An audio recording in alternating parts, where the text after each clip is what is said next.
Okay, this is 11.1, the perpendicular bisector of a chord. And this is what the statement is saying. If you have a diameter of a circle and diameter of a circle and it intersects a chord, anywhere it chords, a chord, then it bisects that chord and it's a right angle. So we have, if a diameter or radius of a circle bisects a chord that is not a diameter with chord, then the diameter or radius must be perpendicular. So if it bisects it, it is perpendicular. Here's another way it's stated is if a diameter or radius of a circle is perpendicular to a chord, then it bisects it. So two things that happen if a diameter is perpendicular to the chord, it bisects the chord, or if it bisects the chord, it's perpendicular. So they're kind of like both of them are related there like that. And then they talk about why that works, but we're just going to get into the problems here. Examine circle O, where CD is the diameter of circle O, and it intersects chord AB at point P to form a right angle. So this is where we know it's a right angle, and if it's a right angle, that means that those two segments are the same. So we're supposed to say everything that's true. So AP, is it congruent to BP? Yes, because that's perpendicular, that means that those two were bisected, that AB was bisected, so that means they're equal. OC and BP, we don't know anything about that, but OC and OD, those are both radii, they're radiuses of the circle, and so they're congruent. And then AP and OP, we don't know enough about that, so we're just going to stick with those. Then we have this circle. We know that this is bisected, so it's going the other way. We're saying we have this diameter and it bisects that chord, meaning that those two are the same. Now we know that this angle is 5x plus 65, and we are supposed to solve for x. Well, we know that because it bisected it, that it's perpendicular. Perpendicular means 90 degrees. And so you would take this 5x plus 65 and set it equal to 90. So we have that 5x plus 60 equals 90. So we would just solve for x by subtracting 65 from both sides. And then we would have 5x, because those cancel, equal 25. Divide by 5, divide by 5. And then we know that x is equal to 5. So coming back to this other part, we have this one. And so the correct value of x would be 5. Then the next one.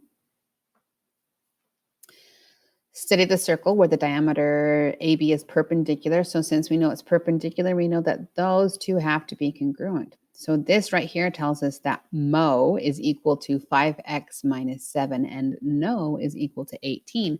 Well, I know those have to be congruent. So I'm going to put 5x minus 7 is equal to 18. So then we add 7 to both sides. And then we'd have 5x is equal to 25 again. So when we divide by 5, we'd get that x is equal to 5. And are we supposed to figure out what is the value of x? Nope, just the value of x is indeed still 5. Okay, so there we go. That was 11.1. So to summarize, I want to summarize things. So 11.1, this is the one chord theorem, so chord theorems. It says, if a diameter or radius, so here's one of them. If it bisects a chord, then it's perpendicular. The other one says, if the diameter intersects, if they are perpendicular, in other words, if they intersect at a perpendicular line, then the chord is bisected. Then we have 11.2. That's what we're going to do right now. So if two chords, we have there, if two chords are congruent, then they are equidistant to the center. If two chords are equidistant to the center, then they are congruent. So that's the theorem, and now we're going to be doing the problems. So they have examples here. You have two equations. We know they're the same. Set them equal to each other, deal with fractions, and solve them. So here we have this one. It says, examine circle O where chords AB and CD are congruent. So we know from here that if they are congruent, that means that they are equidistant to the center. So which statements are true? So it'd have to be PO and OP and QP are congruent. And I think that's the only one, because that's just saying that they are equidistant to the center. There's only one of them. Okay. Next one, we know that they are equidistant. And so that means that they have to be congruent. And of course, they had to be all sneaky and give us some chord things that are the same. So that would mean that AB, which is 3x minus 7, would equal DE, which is 5 parentheses x minus 5 multiplied by the, yeah. So then we just have to solve for x. So how I would want to solve for x is I would first distribute the 5. So I'd have 5x minus 25. The left side stays the same. And then I want to get all the x's on the same side. So I'm going to do minus 3x. And I'm going to do 2 steps at once. If you don't like to do 2 steps at once, then don't. I'm going to add 25 at the same time. So 25, and then negative 7 plus 25 is 18, right? Yes, 18 is equal to 2x. So dividing by 2, we would get that x is equal to 9. But then we're supposed to put that back in for AB because the question asks for AB. So then 3 times by 9 minus 7. 3 times 9 is 27. Subtract 7 is 20. So AB is equal to 20. Coming back into this one, we have AB equals 20.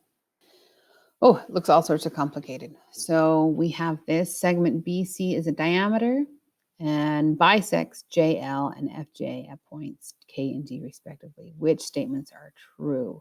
So we know, let's see, FCG is 90. We don't know anything about angle FCG because we don't know that angle at C. So angle BKL, that's a 90 degree. Is it congruent to FCG? Again, we don't know FCG. So then JKB, so JKB is congruent to FGC. That's true because we know that FGC is also 90.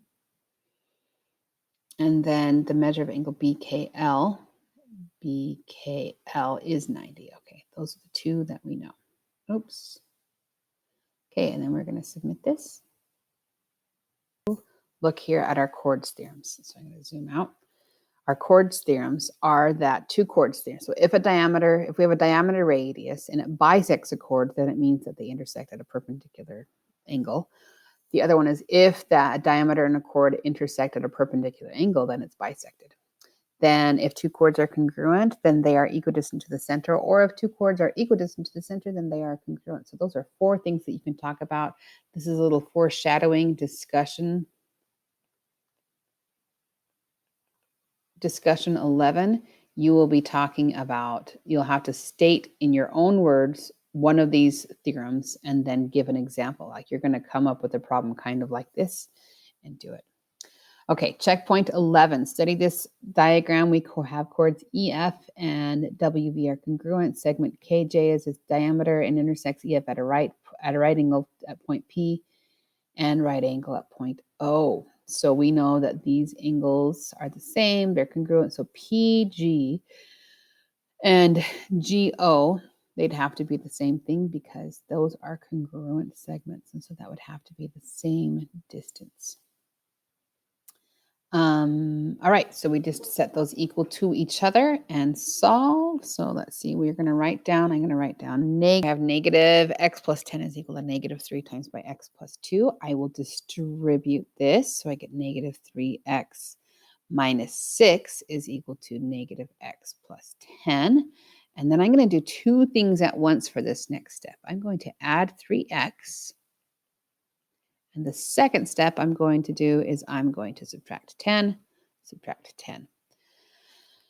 So then negative x plus 3x would leave us with positive 2x because those would cancel.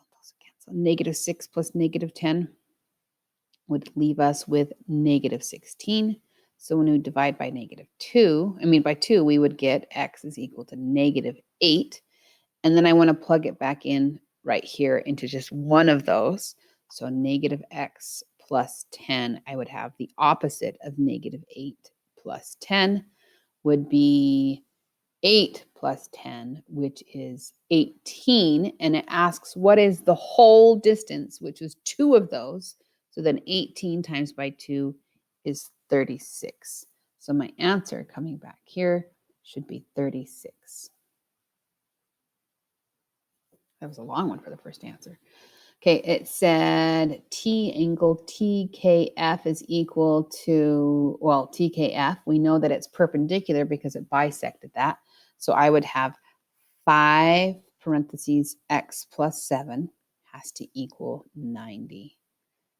I would like to do this one knowing how things goes. I'm going to start by dividing by 5. You can distribute and it would totally work out, but I want to do it this way. So x plus 7 is equal to 18.